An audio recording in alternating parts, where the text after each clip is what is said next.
Ja se zovem Džemajl Novalić, rođen u selu Vrdolju 1950. Od oca Mumina i od majke Esme, rođene Novalić. Pa o Novalićima, šta znaš ti, kaži? Ja znam toliko o Novalićima koliko sam slušao jednog starog hođu Usu Novalića koji je pričao o dolasku dva brata Novalića. Odakle su došli? Došli su iz Herceg Novog. Herceg Novog su došli braća Hasan i Mušan. Hasan je došao sa ženom i dvoje djece, Mušan je bio neoženjen momak. U selu Vrdolju, oni su došli u Konjicu su, kao i u svim drugim vremenima kad su se ljudi muhadžiri selili, bilo je traženo im je gdje da se smjeste i ponuđeno im je jedno mjesto kod Konjica, malo mjesto, zovu se Ovčari, ali oni s obzirom da nisu imali načina ishrane kako da se prehrane, išli su u brda, znači u planine, gdje su mogli da se divljačima, zečevima, kako se zove, divokozama, srnama i šta nam, to im je bilo prvo njihovo, znači način prehranjivanja, dok nisu uspostavili način kako da svoju stoku, sitnu stoku, ovce, goveda, krave, voli i ostalo.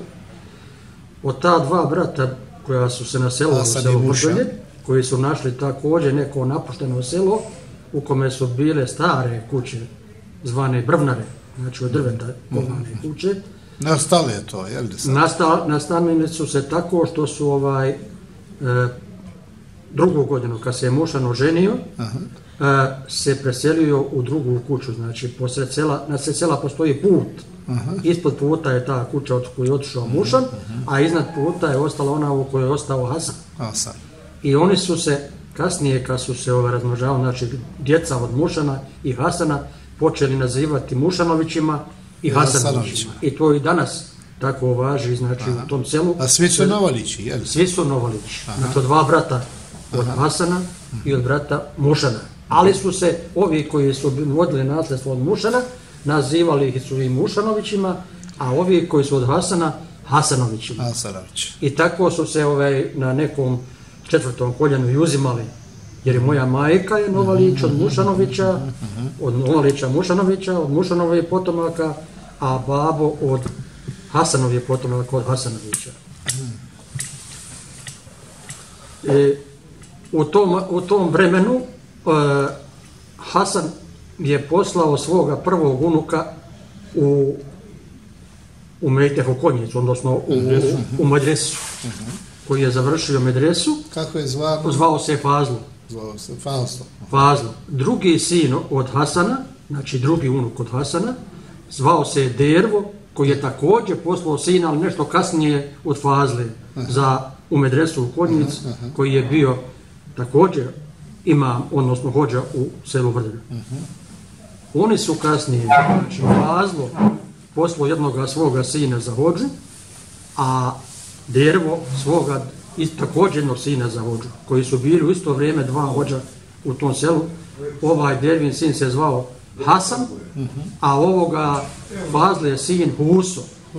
I ovo što ja pričam sada, znači to je priča hođe Huse, znači dođe on, praunuk Hasana, koji je došao u selo Vrdolje, koji je rođen negdje oko 1880. godine, ne mogu datum reći, umro 1960.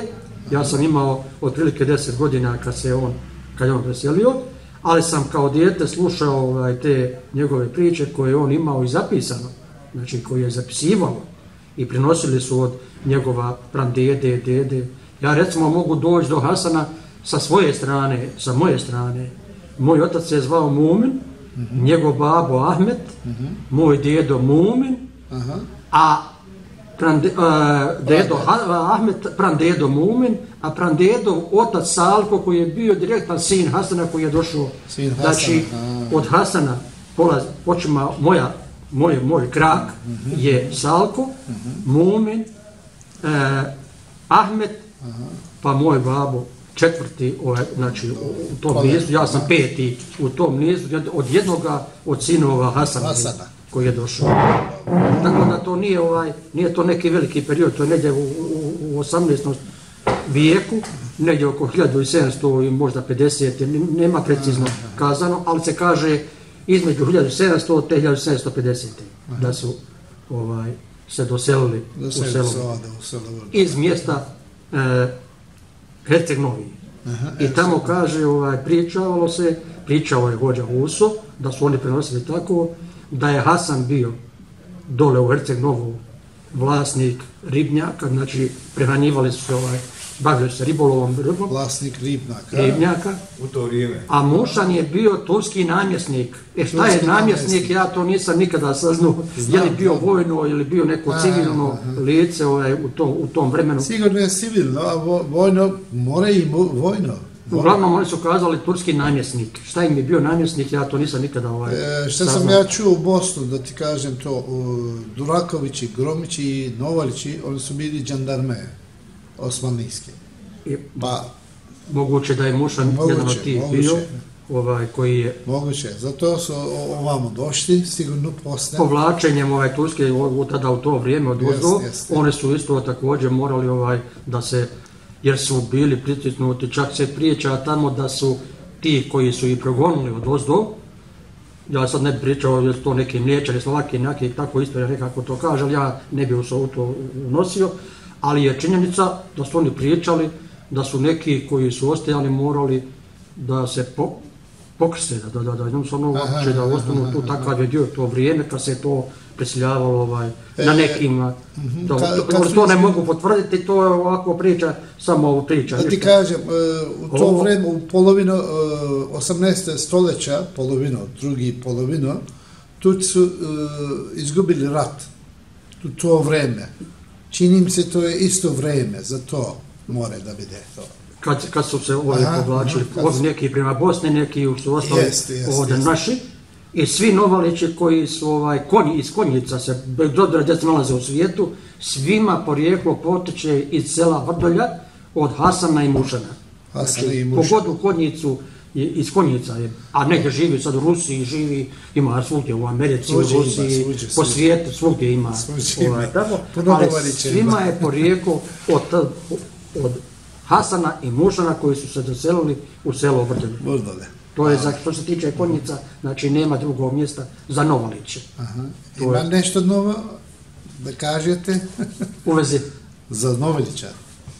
Pa za Novalića moramo da kažemo da su vrijedni ljudi, da su bili ljudi, pa hajde da kažemo, i ja sam zapamtio to vrijeme kao dijete, znači mnogo se pridavalo poštenju, pažnja, mnogo se, nije se smjelo da se nečijoj curi tamo čobanici ili nekome nešto kaže loše, znači mogo te da iz udara svaki čovjek, nije morao biti to babo, mogo komšija ako te nešto loše kazao ili nešto.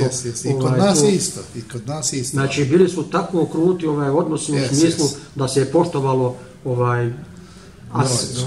domaćinstvo. I što je meni bilo interesantno, zapamtio sam i taj vrijeme, to je, pa hajde kažem, sve do 60. godina važilo, nikada u selu, u kome su kasnije bili i pravoslavci, znači živjeli, nije samo Novalići kao muslimani, nego su bili i pravoslavci u tom selu, znači i muslimani i pravoslavci su činili mještana selo Vrdolje. Znači nikad nije moglo doći do nekih nesuglasica, pa da je morala intervenisati milicija, policija, govorimo ovo do tamo negdje 60. godina.